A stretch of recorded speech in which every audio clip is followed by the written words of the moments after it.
Alam kong madalas akong masungit. Minsan, hindi mo maintindihan bakit puro bawal, puro sermon, puro tanong. Pero sana, minsan, pakinggan mo ako.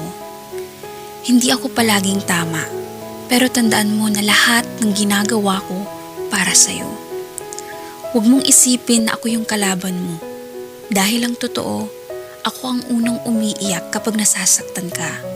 Ako yung hindi mapakali sa gabi hanggat hindi pa kita nakikitang ligtas na nakauwi.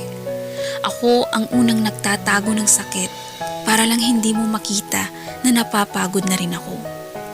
Minsan, gusto ko na lang sumigaw.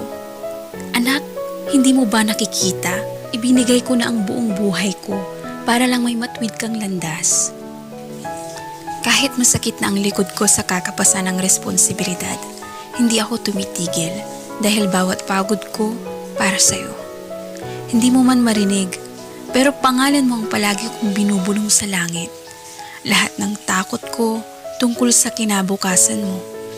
Kaya kapag hindi mo ako sinusunod, kapag pinapalitan mo ng galit ang mga paalala ko, parang dinudurog mo yung puso kong buong buhay kang iniingatan. Ayokong dumating ang araw na babalik ka sa bahay, bit-bit mo yung pagsisisi dahil ngayon mo lang na-realize na ang nanay mong madaldal at ang tatay mong hindi nagkukwento ng pagod niya ay mga taong buong buhay lang gustong ilayo ka sa sakit.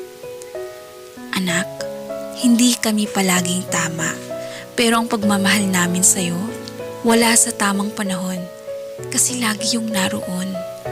Bago ka pa matutong magsalita, kami na ang sumisigaw para sa'yo. Bago ka pa natutong maglakad, kami na ang naghahanap ng direksyon para sa'yo. Kaya ngayon na marunong ka ng lumaban, sana minsan marunong ka ring makinig. Hindi namin hinihinging sambahin mo kami. Gusto lang naming maalala mo kung sino ang bumuo sa'yo bago mo po nakilala ang mundong ito. At kung dumating ang araw na wala na kami, mataimtim mo sanang masabi, Ma, Pa, patawad ko ngayon ko lang nakita lahat ng ginawa nyo nung wala na kayo.